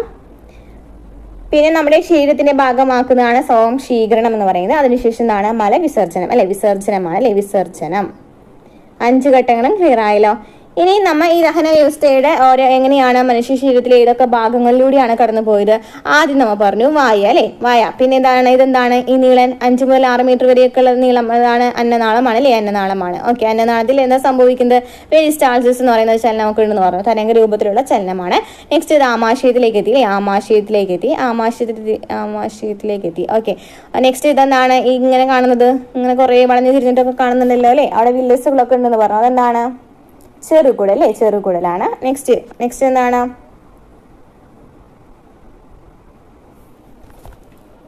ഡി ചെറുകുടൽ. ഇനി ഇതെന്താണ്? വൻകുടൽ അല്ലേ, വൻകുടൽ. ലാസ്റ്റ് എഫ് തന്നിട്ടുണ്ട്. എഫ് എന്ന് പറയുമ്പോ എന്താ വരാ? മലാശയം അല്ലേ, മലാശയം. ഓക്കെ, ക്ലിയർ ആയെന്ന് വിചാരിക്കുന്നു. അപ്പോൾ നമ്മുടെ മനുഷ്യ ശരീരത്തിലെ ഈ ഒരു ഘട്ടങ്ങളൊക്കെ കഴിഞ്ഞിട്ടുണ്ട്. ദഹനം പഠിച്ചു കഴിഞ്ഞു. ഇനി പോഷണം മറ്റു ജീവികളിൽ എങ്ങനെയാണെന്ന് നമുക്ക് നോക്കാം. ഏകകോശ ജീവിയായ അമീബയിൽ നടക്കുന്ന പോഷണത്തിന്റെ ചിത്രീകരണം നമുക്ക് തന്നിട്ടുണ്ട്. ഡീറ്റെയിൽ ആയിട്ട് പഠിക്കാനൊന്നുമില്ല, ജസ്റ്റ് അറിഞ്ഞു വെച്ചിരിക്കാൻ മാത്രമാണ് പറയുന്നുള്ളൂ കേട്ടോ. അമീബയിൽ എങ്ങനെയാണ്? ആഹാര പദാർത്ഥം സ്വീകരിച്ചതിന് ശേഷം ആഹാരം സ്വീകരിച്ചു അല്ലെ, അതൊക്കെ ആഹാര പദാർത്ഥം എത്തി. അത് സ്വീകരിച്ചതിന് ശേഷം നമ്മളിൽ മനുഷ്യരിൽ നടന്ന എങ്ങനെയാണ്? ദഹനമാണ് അല്ലെ, ദഹനം നടന്നു. അതുപോലെ തന്നെ ആഗിരണം നടന്നു. അതിനുശേഷം സ്വാംശീകരണം നടന്നു. പിന്നെ പുറന്തള്ളൽ നടന്നു. അതേ സ്റ്റെപ്പ് തന്നെയാണ് വരുന്നത്. ഓക്കെ, ഇവിടെ ആഹാര പദാർത്ഥം വന്നതിന് ശേഷം ആഹാര സ്വീകരണം, ദഹനം, ആഗിരണം, സ്വാംശീകരണം, പുറന്തള്ളലൊക്കെ നടക്കുന്നുണ്ട്. ഇനി മറ്റു ചില ജീവികളുടെ ദഹന വ്യവസ്ഥയുടെ ചിത്രങ്ങൾ നിരീക്ഷിക്കൂ. കോഴി, പൂച്ച, പശുവിനൊക്കെ തന്നിട്ടുണ്ട് അല്ലേ. നമ്മുടെ ദഹന വ്യവസ്ഥയുമായി ഇവയ്ക്ക് എന്തെങ്കിലും സാമ്യം കാണുന്നുണ്ടോ?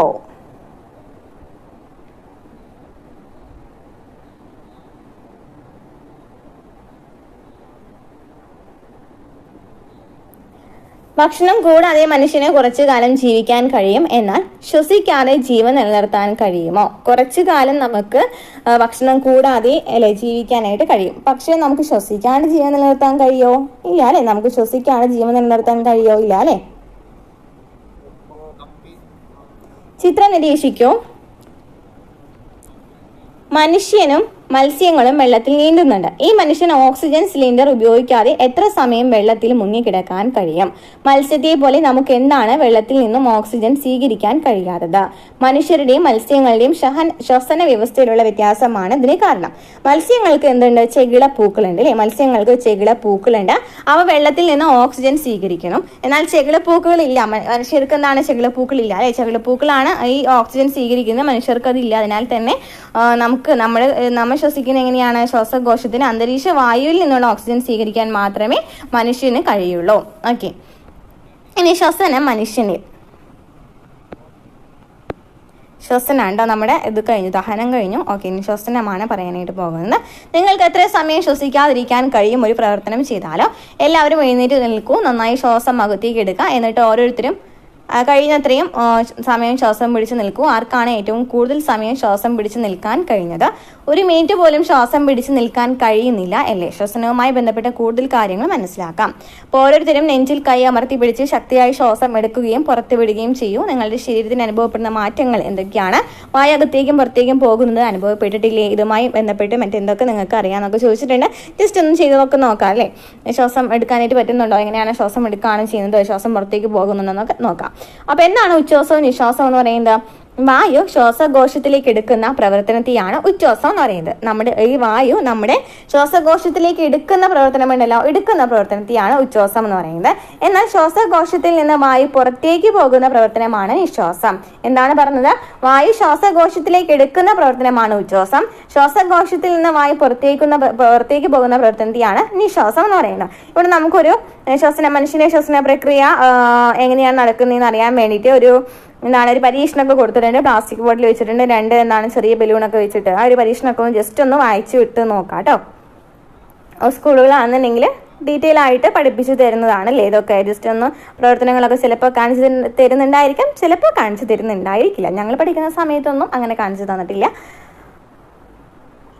ഇനി നിങ്ങളുണ്ടാക്കിയ മാതൃകയുടെ പ്രവർത്തനമായി മനുഷ്യ ശ്വാസകോശത്തിന്റെ പ്രവർത്തനത്തിന് സാമ്യമുണ്ടോ എന്നൊക്കെ ചോദിച്ചിട്ടുണ്ട്. നമുക്ക്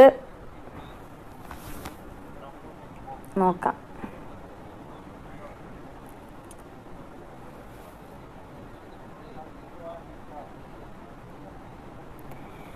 ഇവിടെ നമുക്ക് ഫസ്റ്റ് തന്നെ കാണിച്ചിട്ടുണ്ട് അല്ലേ? ഫസ്റ്റ് തന്നെ നമുക്ക് ശ്വാസം നമ്മൾ എടുക്കുന്നത് എങ്ങനെയാണ്? നാസാദ്വാരത്തിലൂടെയാണ് അല്ലേ? നാസാദ്വാരത്തിലൂടെയാണ് ശ്വാസം എടുക്കുന്നത് അല്ലേ? പിന്നെ എന്താണ്? ഇത് ശ്വാസനാളമാണ്. ഇനി നോക്കിയേ, ഇവിടെ നമുക്ക് കാണുന്നുണ്ട് ശ്വസനി എന്ന് പറയുന്നത് കാണാനായിട്ട് സാധിക്കും. പിന്നെ ഇവിടെ ബ്രാഞ്ചസ് പോലെ കാണപ്പെടുന്നതാണ് ശ്വസനിക. പിന്നെ ഇങ്ങനെ ഒരു അറ അല്ലെ, അതാണ് വായു അറ എന്ന് പറയുന്നത്. നെക്സ്റ്റ് ഡയഫ്രം കാണിച്ചിട്ടുണ്ട്. നമുക്ക് ഓരോന്നും എന്താണെന്ന് നമുക്ക് നോക്കാം.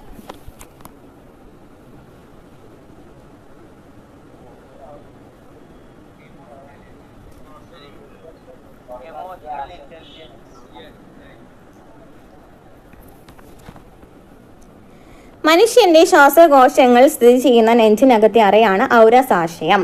മനുഷ്യന്റെ ശ്വാസകോശങ്ങൾ എവിടെയാണ്? നെഞ്ചിനകത്തുള്ള ഒരു അറയിലാണ്. ആ ഒരു അറയുടെ പേരാണ് ഔരസാശയം എന്ന് പറയുന്നത്. അപ്പൊ മനുഷ്യന്റെ ശ്വാസകോശങ്ങൾ എവിടെയാണുള്ളത്? നെഞ്ചിനുള്ളിലുള്ള ഒരു അറയുണ്ട്, അതാണ് ഔരസാശയം എന്ന് പറയുന്നത്. അപ്പൊ ഔരസാശയത്തിനുള്ളിലാണ് എന്ത് കാണപ്പെടുന്നത്? ശ്വാസകോശങ്ങൾ കാണപ്പെടുന്നത്. ക്ലിയർ ആണല്ലോ? അപ്പൊ എവിടെയാണ് മനുഷ്യന്റെ ശ്വാസകോശങ്ങൾ കാണപ്പെടുന്നത്? മനുഷ്യന്റെ ശ്വാസകോശങ്ങൾ സ്ഥിതി ചെയ്യുന്ന എവിടെയാണ്? നെഞ്ചിനകത്തുള്ള ഒരു അറയിലാണ് അല്ലേ? എന്ന് പറയുന്നത് ഔരസാശയം എന്ന് പറയുന്നത്. അതിന് താഴെയുള്ള ഭാഗമാണ് ഉദരാശയം. ഔരസാശയത്തിന് താഴെയായിട്ട് എന്ത് കാണപ്പെടാം? ഉദരാശയവും കാണപ്പെടാം. ഔരസാശയത്തിന് താഴെയായിട്ട് ഉദരാശയവും കാണപ്പെടാം. ഓക്കെ, ക്ലിയർ ആണല്ലോ? ഇവിടെ വരെ ക്ലിയർ ആണല്ലോ? ഇനി ഇവ വേർതിരിക്കുന്ന പേശി നിർമ്മിതമായ ഭിത്തിയാണ് ഡയഫ്രം എന്ന് പറയുന്നത്. അപ്പൊ എന്താണ് പറയുന്നത്? ഈ ഒരു ഭാഗം അല്ലെ, മുകൾ ഭാഗം എന്ന് പറയുന്നത് ഇവിടെ നമുക്ക് നോക്കുകയാണെന്നുണ്ടെങ്കിൽ ഈ മനുഷ്യന്റെ ശ്വാസകോശങ്ങൾ സ്ഥിതി ചെയ്യുന്ന നെഞ്ചിനകത്തെ അറയ ഔരസാശയമെന്നും അതുപോലെ തന്നെ അതിന് താഴെയായിട്ട് കാണപ്പെടുന്ന ഭാഗത്തെ ഉദരാശയമെന്നും പറയുന്നുണ്ട്. ഓക്കെ, ഉദരാശയമെന്നും പറയുന്നുണ്ട്. ഇവ വേർതിരിക്കുന്നതിനായിട്ട് താഴെയായിട്ട് ഉദരാശയമുണ്ട്. ഇവ വേർതിരിക്കുന്നതിനായിട്ട് നോക്കി ഇവിടെ ഒരു സാധനം കാണുന്നില്ല, ഇതാണ് ഡയഫ്രം എന്ന് പറയുന്നത്. ഓക്കെ, ഡയഫ്രം ആണ് ഉദരാശയത്തെയും ഔരസാശയത്തെയും വേർതിരിക്കുന്നത്. ഓക്കെ, ഡയഫ്രം എന്ന് പറയുന്നതാണ് ഉദരാശയത്തെയും ഔരസാശയത്തെയും വേർതിരിക്കുന്നത്. ഇത് അല്പം മേലോട്ട് വളഞ്ഞാണ് ഇരിക്കുന്നത് അല്ലേ? നമുക്ക് പിക്ചറിൽ കാണാനായിട്ട് സാധിക്കില്ലേ? ഇങ്ങോട്ടേക്ക് വളഞ്ഞിട്ടാണ്, മുകളിലേക്ക് വളഞ്ഞിട്ടാണ് ഇരിക്കുന്നത്. ഇതിനെന്താണ്? കമാനാകൃതിയാണ്. നിങ്ങൾ നിർമ്മിച്ച ശ്വാസകോശ മാതൃകയിലെ കുപ്പിയുടെ അടിഭാഗത്ത് വലിച്ചു കെട്ടിയ ബലൂണ് ഡയഫ്രം ആയിട്ടൊക്കെ സങ്കല്പിക്കാൻ പറഞ്ഞിട്ടുണ്ട്. മനുഷ്യ ശ്വാസകോശങ്ങളുടെ സങ്കോച വികാസങ്ങളും നിങ്ങൾ ഉണ്ടാക്കിയ മാതൃകയുടെ പ്രവർത്തനവും ഏകദേശം ഒരുപോലെയാണ്. അതായത് ശ്വാസകോശങ്ങളുടെ സങ്കോച വികാസങ്ങളെ നിയന്ത്രിക്കുന്നതിൽ ഡയഫ്രത്തിനും വാരിയലുകളോട് ചേർന്ന പേശികൾക്കും പങ്കുണ്ട്. എന്താ പറയുന്നത്? ശ്വാസകോശങ്ങളുടെ സങ്കോച വികാസങ്ങളെ നിയന്ത്രിക്കുന്നതിൽ ഡയഫ്രത്തിന് പങ്കുണ്ട്, അതുപോലെ തന്നെ വാരിയലുകളോട് ചേർന്ന പേശികൾക്കും പങ്കുണ്ട്. ശ്വാസകോശങ്ങളുടെ സങ്കോച വികാസങ്ങളെ നിയന്ത്രിക്കുന്നതിൽ ആർക്കൊക്കെ പങ്കുണ്ട്? ഡയഫ്രത്തിനും പങ്കുണ്ട്, അതുപോലെ തന്നെ വാരിയലിനോട് ചേർന്ന പേശികൾക്കും പങ്കുണ്ട്. ഇനി ചിത്രം നിരീക്ഷിച്ച് താഴെ തന്നിരിക്കുന്ന ചോദ്യങ്ങൾക്ക് ഉത്തരം കണ്ടെത്തി ശാസ്ത്ര പുസ്തകത്തിൽ എഴുതൂ. ഉച്ഛ്വാസവും നിശ്വാസവും നടക്കുമ്പോൾ ഡയഫ്രത്തിന് എന്ത് മാറ്റമാണ് സംഭവിക്കുക? ഉച്ഛ്വാസം എന്ന് വെച്ചാൽ എന്താണ്? ഉച്ഛ്വാസം എന്ന് വെച്ചാൽ എന്താണ് ഉച്ഛ്വാസം എന്ന് വെച്ചാൽ ഉച്ഛ്വാസ സമയത്ത് എന്താണ് സംഭവിക്കുന്നത് എന്നാണ് ചോദിച്ചിരിക്കുന്നത്. അപ്പൊ എന്താണ് ഉച്ഛ്വാസം എന്ന് അറിഞ്ഞിരിക്കുന്നത് അല്ലെ? എന്താണ് ഉച്ഛ്വാസം? നമ്മൾ എന്താ പറഞ്ഞത്? ഉച്ഛ്വാസം എന്ന് വെച്ചാൽ നോക്കിയേ, വായു ശ്വാസകോശത്തിലേക്ക് എടുക്കുന്ന പ്രവർത്തനമാണ് ഉച്ഛ്വാസം അല്ലെ? ഉച്ഛ്വാസം എന്ന് വെച്ചാൽ എന്താണ്? വായു ശ്വാസകോശത്തിലേക്ക് എടുക്കുന്ന പ്രവർത്തനമാണ്. അപ്പൊ ഉച്ഛ്വാസ സമയത്ത് എന്താണ് നടക്കുന്നതെന്നാണ് നമുക്ക് ചോദിച്ചിട്ടുള്ളത് അല്ലേ?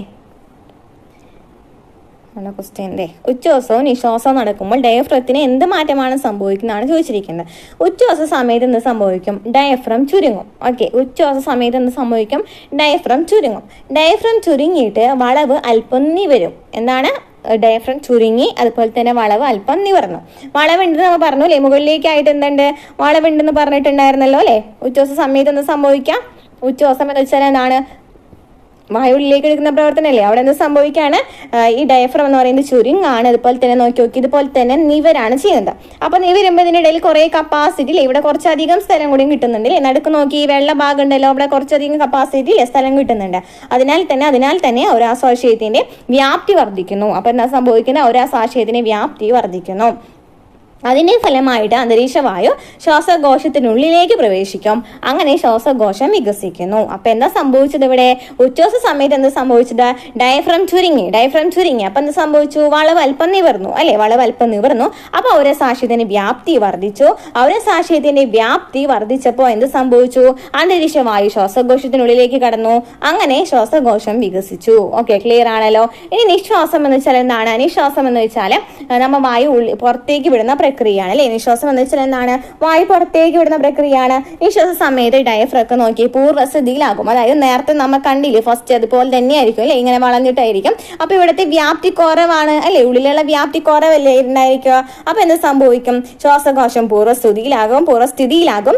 അപ്പൊ എന്ത് സംഭവിക്കും? ശ്വാസകോശത്തിൽ നിന്ന് വായു പുറത്തേക്ക് പോകും. ഓക്കെ, അപ്പൊ ഇവിടെ നമുക്ക് ഫസ്റ്റത്തെ ഭാഗം മാത്രം പഠിച്ചു വെച്ചിരിക്കാം. ഉച്ഛ്വാസം എന്നാണ് പഠിച്ചു വെച്ചിരിക്കുക. ഉച്ഛ്വാസത്തിന്റെ സമയത്ത് ഔരസാശയം എന്ത് സംഭവിക്കും? ഇങ്ങനെ നിവരും അല്ലെ? നിവരും, ചുരുങ്ങിയിട്ട് നിവരുമ്പോൾ ഇതിനുള്ളിൽ വ്യാപ്തി കുറച്ചുകൂടി കൂടാണ് ചെയ്യുന്നത് അല്ലെ? കുറച്ചും കൂടി എന്താണ്? വായു പാസ് ചെയ്യാനുള്ള ഒരു സ്ഥലം ഉണ്ട് അല്ലെ? അവിടെ വികസിക്കാണ് അല്ലെ ചെയ്യുന്നത്? എന്ത് വികസിക്കാണ് ചെയ്യുന്നത്? ഔരസാശയത്തിന്റെ വ്യാപ്തി വർദ്ധിക്കുകയാണ് ചെയ്യുന്നത്.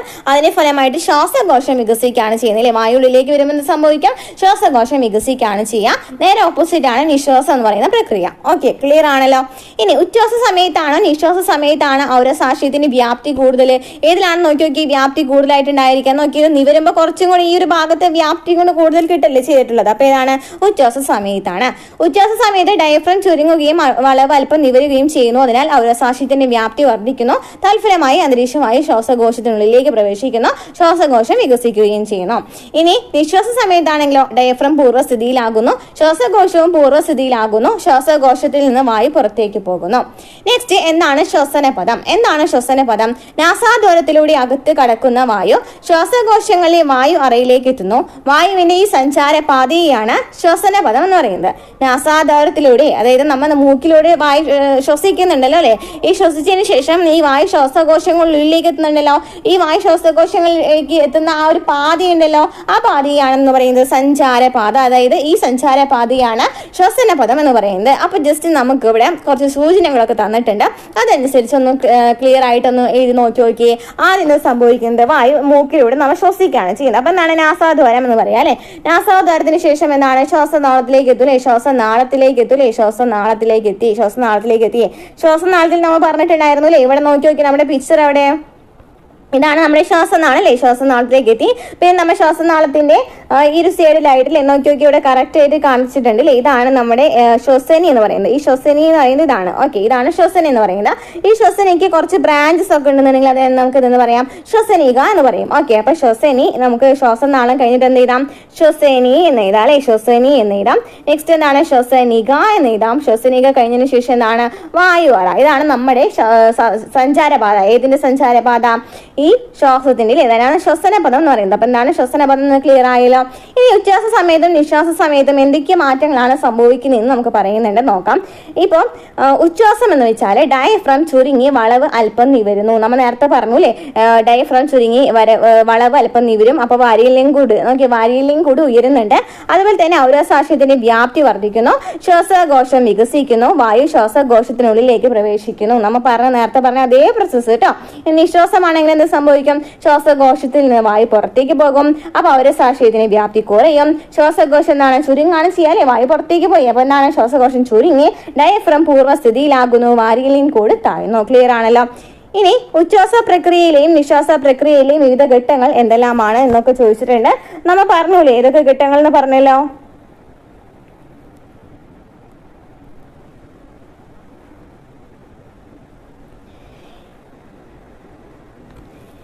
ഇനി ഉച്ഛ്വാസവായുവിന്റെയും നിശ്വാസവായുവിന്റെയും അളവ് തന്നിട്ടുണ്ട്. ഓക്സിജൻ ആണെങ്കിൽ 21% ഉച്ഛ്വാസവായു ആണെങ്കിൽ. കാർബൺ ഡൈ ഓക്സൈഡ് 0.4 ആണ്, 0.04 ആണ്. നൈട്രജൻ 78 ആണ്. ജലബാഷ്പം 0.96 ആണ്. ഉച്ഛ്വാസവായു എന്ന് വെച്ചാൽ എന്താണ്? നമ്മൾ ശ്വസിക്കുന്ന സമയത്ത് ഓക്സിജൻ നന്നായിട്ട് എടുക്കുന്നുണ്ടെങ്കിൽ 21% ഓക്സിജൻ എടുക്കുന്നുണ്ട്. കാർബൺ ഡൈ ഓക്സൈഡ് ആണെങ്കിൽ 0.04 ആണ്, 0.04 മാത്രമേ എടുക്കുന്നുള്ളൂ. നൈട്രജൻ ആണെങ്കിൽ 78 ആണ്. ജലബാഷ്പം ആണെങ്കിൽ 0.96 ആണ്. എന്നാൽ നിശ്വാസ സമയത്ത് അത് സംഭവിക്കാം. ഓക്സിജൻ 15% പുറത്തേക്ക് വിടുന്നുണ്ട് അല്ലേ, 15% പുറത്തേക്ക് വിടുന്നുണ്ട്. എന്നാൽ കാർബൺ ഡൈ ഓക്സൈഡ് ആണെങ്കിലോ 4% പുറത്ത് വിടുന്നില്ല, നന്നായിട്ട് കാർബൺ ഡൈ ഓക്സൈഡ് പുറത്തേക്ക് വിടുന്നുണ്ട്. നൈട്രജന് ഇപ്പൊ നമുക്ക് ഉച്ഛ്വാസവായുവിൽ നോക്കുകയാണെങ്കിലും നിശ്വാസവായുവിൽ നോക്കുകയാണെങ്കിലും നൈട്രജൻ എത്രയാണ്? 78%. അപ്പൊ നമുക്ക് എന്താ മനസ്സിലായത്? ഇവിടെ നൈട്രജൻ എന്ന് പറയുന്നത് 78% തന്നെയാണ് വരുന്നത് അല്ലേ. ഉച്ഛ്വാസ സമയത്താണെങ്കിലും നിശ്വാസ സമയത്താണെങ്കിലും 78% തന്നെയാണ് വരുന്നത്. എന്നാല്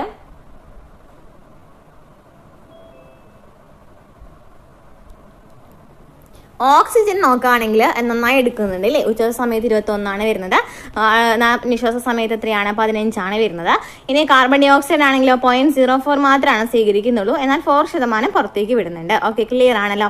അപ്പൊ നിശ്വാസവായുവിലെയും ഉച്ഛ്വാസവായുവിലെയും എല്ലാ ഘടകങ്ങളുടെയും അളവ് ഒരുപോലെയാണോ? അല്ല അല്ലെ.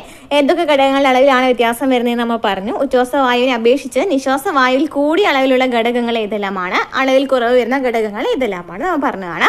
ഇനി ശ്വാസനാളത്തിൽ ഭക്ഷണം കുടുങ്ങുന്ന സന്ദർഭങ്ങൾ. മുലപ്പാൽ ശ്വാസനാളത്തിൽ കുടുങ്ങി കൊച്ചുകുട്ടികൾക്ക് അപകടം സംഭവിക്കുന്ന വാർത്തകൾ പത്രങ്ങളിൽ വരാറുള്ളത് ശ്രദ്ധിച്ചിട്ടുണ്ടല്ലോ. ശ്വാസനാളത്തിൽ ഭക്ഷണം കുടുങ്ങുന്ന ഇത്തരം സന്ദർഭങ്ങളിൽ എന്തൊക്കെ പ്രഥമ ശുശ്രൂഷയാണ് നൽകേണ്ടത്? ശ്വാസനാളത്തിൽ ഭക്ഷണം കുടുങ്ങിയാൽ ആ വ്യക്തിയോട് ശക്തിയായി ചുമയ്ക്കാൻ ആവശ്യപ്പെടണം. അതുപോലെ ചുമയുടെ ശക്തിയിൽ ആഹാരവസ്തു പുറന്തള്ളപ്പെടും.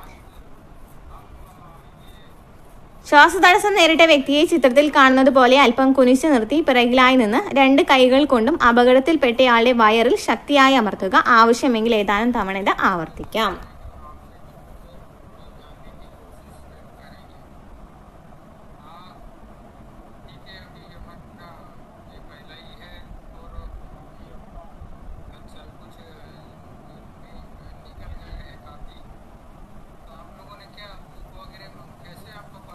ചെറിയ കുട്ടികളാണെങ്കിൽ ചിത്രത്തിൽ കാണുന്നത് പോലെ കമഴ്ത്തി പിടിച്ച് തോളലുകൾക്കിടയായി ശക്തിയായിട്ട് തട്ടണം. ആവശ്യമെങ്കിൽ വൈദ്യസഹായം ലഭ്യമാക്കണം. അപ്പൊ എന്തൊക്കെയാണ് നമ്മൾ ചെയ്യേണ്ടത്? ശ്വാസനാളത്തിൽ ഭക്ഷണം കുടുങ്ങുകയാണെങ്കിൽ ആ വ്യക്തിയോട് ശക്തിയായിട്ട് ചുമയ്ക്കാൻ പറയാം. അതുപോലെ തന്നെ ചുമയുടെ ശക്തിയിൽ ചിലപ്പോൾ ആഹാരവസ്തു പുറന്തള്ളപ്പെടാം. ഇനിയും അല്ലാന്നുണ്ടെങ്കിൽ അല്പം കുനിച്ചു നിർത്തിയിട്ട് പിറകിലായിട്ട് നിന്ന് 2 കൈകൾ കൊണ്ടും അപകടത്തിൽപ്പെട്ട് ആളുടെ വയറിൽ ശക്തിയായിട്ട് അമർത്തിയിട്ട് ആവശ്യമെങ്കിൽ നമ്മുടെ ഈ ബാക്കിൽ നന്നായിട്ട് അമർത്താം. ഓക്കെ, നന്നായി ഇങ്ങനെ തട്ടാം. വയറിൽ ശക്തിയായിട്ട് അമർത്തണം. എന്നിട്ട് എന്ത് ചെയ്യണം? തട്ടണം അല്ലേ. ചെറിയ കുട്ടികളാണെന്നുണ്ടെങ്കിലോ കമഴ്ത്തി പിടിച്ചിട്ട് തോളലുകൾക്കിടയിലായിട്ട് ശക്തിയായിട്ട് തട്ടണം. ആവശ്യമെങ്കിൽ വൈദ്യസഹായം ലഭ്യമാക്കണം. ഇനി പുകവലിയും ആരോഗ്യ പ്രശ്നങ്ങളും. പുകവലി ശ്വാസകോശത്തിന്റെ പ്രവർത്തനങ്ങളെ തകരാറിലാക്കും. പുകയിലടങ്ങിയ കരിയും ടാറും മറ്റ് വിഷപദാർത്ഥങ്ങളും ശ്വാസകോശത്തിൽ തങ്ങി നിൽക്കും. ഇത് നിലയ്ക്കാതെ ചുമയ്ക്ക് കാരണമാകും. പുകയിലയിൽ ക്യാൻസറിന് കാരണമാകുന്ന രാസവസ്തുക്കൾ അടങ്ങിയിട്ടുണ്ട്. അപ്പൊ പുകവലി എന്ന് പറയുന്നത് ആരോഗ്യ പ്രശ്നങ്ങൾക്ക് കാരണമാകുന്നുണ്ട്. നമ്മൾ എപ്പോഴും പഠിക്കുന്ന ഒരു കാര്യം തന്നെയാണ് അല്ലെ. പുകയിലയിൽ എന്താണ്? പുകയിൽ എന്തൊക്കെയുണ്ട്? കരിയും ടാറും മറ്റ് വിഷപദാർത്ഥങ്ങളൊക്കെ അടങ്ങിയിട്ടുണ്ട്.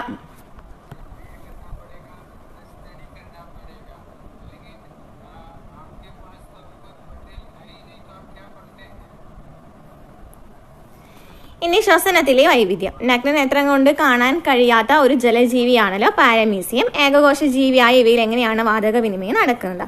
നോക്കി കോശസ്ഥലം തന്നിട്ടുണ്ട്. പാരമീസിയത്തിൽ കാർബൺ ഡൈ ഓക്സൈഡ് പുറത്തേക്ക് വിടുന്നുണ്ട്, ഓക്സിജൻ സ്വീകരിക്കുന്നൊക്കെ ഉണ്ട് അല്ലേ. അപ്പോൾ ചുറ്റുമുള്ള ജലത്തിൽ ലയിച്ചു ചേർന്ന ഓക്സിജനെ പാരമീസിയം കോശസ്ഥലം വഴിയാണ് സ്വീകരിക്കുന്നത്. അതുപോലെ തന്നെ കാർബൺ ഡൈ ഓക്സൈഡ് പുറന്തള്ളപ്പെടുന്നതൊക്കെ എന്താണ്? കോശസ്ഥലം വഴിയാണ്. ഓക്കെ. ഇനി ശ്വസനത്തിലെ വൈവിധ്യം. മണ്ണിരയിലാണെന്നുണ്ടെങ്കിൽ ശ്വസനത്തിന് സഹായിക്കുന്ന ഭാഗം ഏതാണ്? ഈർപ്പമുള്ള ത്വക്കാണ്.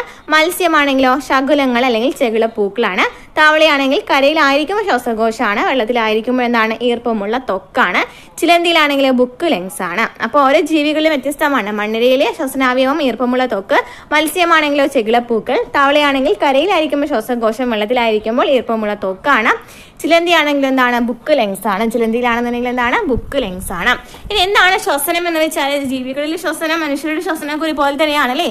ജീവികൾ അവയുടെ പരിസരത്ത് നിന്ന് ഓക്സിജനെ സ്വീകരിക്കും, എന്നിട്ട് കാർബൺ ഡൈ ഓക്സൈഡ് പുറന്തള്ളപ്പെടും. ഇതിനെയാണെന്ന് പറയുന്നത് ശ്വസനം എന്ന് പറയുന്നത്.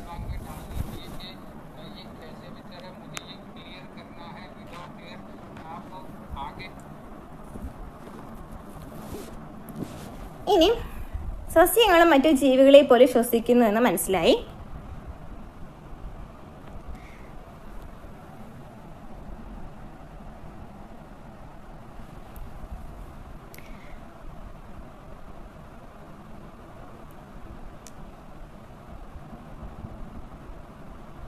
സസ്യങ്ങളുടെ ശ്വസനം. ജന്തുക്കളെ പോലെ സസ്യങ്ങളും അന്തരീക്ഷത്തിൽ നിന്ന് ഓക്സിജൻ സ്വീകരിക്കുകയും കാർബൺ ഡൈ ഓക്സൈഡ് പുറന്തള്ളുകയും ചെയ്യുന്നത് നമ്മൾ കണ്ടു.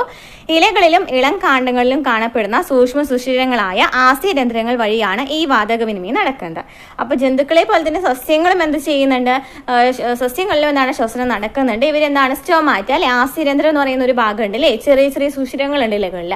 അതിനെയാണെന്ന് പറയുന്നത് ആസ്യരന്ധ്രം, അല്ലെങ്കിൽ എന്ന് പറയുന്നത് സ്റ്റോമാറ്റ എന്ന് പറയുന്നത്. അതുവഴിയാണ് അവിടെ പദാർത്ഥ വിനിമയം നടക്കുന്നത്. ഓക്കെ. പദാർത്ഥ വിനിമയം അല്ലെങ്കിൽ എന്താണ്? ഈ ഒരു വാതക വിനിമയം നടക്കുന്നത്. ഓക്കെ. സസ്യങ്ങൾ ശ്വസിക്കുമ്പോൾ സ്വീകരിക്കുന്ന വാതകം എന്താണ്? സസ്യങ്ങൾ ശ്വസിക്കുമ്പോൾ സ്വീകരിക്കുന്ന വാതകം എന്താണ്? ഓക്സിജൻ തന്നെയാണ് അല്ലേ. പുറത്തുവിടുന്നതോ എന്താണ്? കാർബൺ ഡൈ ഓക്സൈഡ് ആണ്. സസ്യങ്ങളിൽ വാതക വിനിമയം നടക്കുന്നത് എവിടെയാണെന്ന് നമ്മൾ പറഞ്ഞു? സ്റ്റൊമാറ്റയിലാണെന്ന് പറഞ്ഞു. ആസ്യരന്ധ്രത്തിൽ വഴിയോടിയാണെന്ന് പറഞ്ഞു. ഇനി നമ്മുടെ ശരീരത്തിൽ നടക്കുന്ന രണ്ട് പ്രധാന പ്രവർത്തനങ്ങളായ ദഹനം, ശ്വസനം എന്നിവയെ കുറിച്ച് നമുക്ക് ഈ ഒരു ചാപ്റ്ററിൽ നിന്ന് ഡീറ്റെയിൽ ആയിട്ട് മനസ്സിലായിട്ടുണ്ട്. ഇനി നമുക്ക് വിലയിരുത്താമെന്ന് പറയുന്ന ഒരു ഭാഗം നോക്കാം. മനസ്സിലായിട്ടുണ്ടെന്ന് അറിയണല്ലോ അല്ലേ. തന്നിരിക്കുന്ന അവയിൽ ശരിയായ കൂട്ടം ഏതാണ്? ആട്, കുതിര, കാക്ക, പ്രാവ് സസ്യാഹാരിയാണ്. പുലി, കഴുകൻ, ആന, പല്ലി മാംസാഹാരി. മനുഷ്യൻ, കോഴി, കുരങ്ങൻ, മയിൽ മിശ്രാഹാരി. ഇതിൽ തന്നിരിക്കുന്നതിൽ ശരിയായ കൂട്ടം ഏതാണ്? ഓപ്ഷൻ സി ആണ് അല്ലേ. മനുഷ്യൻ, കോഴി, കുരങ്ങൻ, മയിൽ എന്ന് പറയുന്നതാണ് മിശ്രാഹാരിയിൽ വരുന്നത് അല്ലേ. നെക്സ്റ്റ്, താഴെ പറയുന്ന അവയവങ്ങളിൽ ഏതിലാണ് ദഹനം പൂർത്തിയാകുന്നത്? ദഹനം പൂർത്തിയാകുന്നതാണ് ചോദിച്ചിരിക്കുന്നത്. അപ്പോൾ ഏതാ വരാ? ചെറുകുടലാണ് അല്ലെ. ദഹനം പൂർത്തിയാകുന്നത് ചോദിക്കുകയാണെങ്കിൽ ചെറുകുടലാണ്. ആമാശയത്തിൽ ഭാഗികമായി ദഹനം നടക്കുന്നുണ്ട് കേട്ടോ. ക്ലിയർ ആണല്ലോ. ഇനി പല്ല് കേട് വരാതിരിക്കാൻ ശ്രദ്ധിക്കേണ്ട കാര്യങ്ങൾ എന്താണ്? ഭക്ഷണത്തിന് മുമ്പും ഒക്കെ അല്ലേ, ശേഷമൊക്കെ നോക്കുകയാണെങ്കിൽ ബ്രഷ് ഉപയോഗിച്ച് വായ കഴുകുക. ഭക്ഷണം കഴിച്ചതിനൊക്കെ ശേഷം എന്താണ്? വായ വൃത്തിയാക്കാം. 6 വയസ്സുള്ള ഒരു കുട്ടിയുടെയും പ്രായപൂർത്തിയായ ഒരാളിനെയും പല്ലുകളിലെ വ്യത്യാസം താരതമ്യം ചെയ്യുക. 6 വയസ്സുള്ള കുട്ടിക്ക് എത്ര? 20 പല്ലുണ്ട് അല്ലേ. ഇനി പ്രായപൂർത്തിയായ മനുഷ്യന്മാരിലാണെങ്കിൽ 32 പല്ലുണ്ട്. ഇനി ഒരാൾ കിടന്നുകൊണ്ട് ഭക്ഷണം കഴിച്ചാൽ ഭക്ഷണം ആമാശയത്തിലെത്തോ? എന്തുകൊണ്ട്? ഒരാൾ കിടന്നുകൊണ്ട് ഭക്ഷണം കഴിച്ചാൽ ഭക്ഷണം ആമാശയത്തിലേക്ക് എത്തും. പക്ഷെ എന്താണ് അവിടെ എങ്ങനെയാണ് എത്തുന്നത്? അന്നനാളത്തിന്റെ പെരിസ്റ്റാൾസിസ് എന്ന് പറയുന്ന ഒരു ചലനം ഉണ്ട് അല്ലേ. ഈ ചലനം മൂലമാണ് ഈ ഭക്ഷണമൊക്കെ ആമാശയത്തിലേക്ക് എത്തുന്നത്. ക്ലിയർ ആണല്ലോ. അപ്പോൾ ഇത്രയും ആണ് ഈ ഒരു ചാപ്റ്ററിൽ പറയുന്നത് കേട്ടോ. മനസ്സിലായിട്ടുണ്ടെന്ന് വിചാരിക്കുന്നു. മനസ്സിലായിട്ടുണ്ടെങ്കിൽ സപ്പോർട്ട് ചെയ്യുക, ലൈക്ക് ചെയ്യുക, കമന്റ് ചെയ്യുക. അടുത്ത ക്ലാസ്സിൽ കാണാം.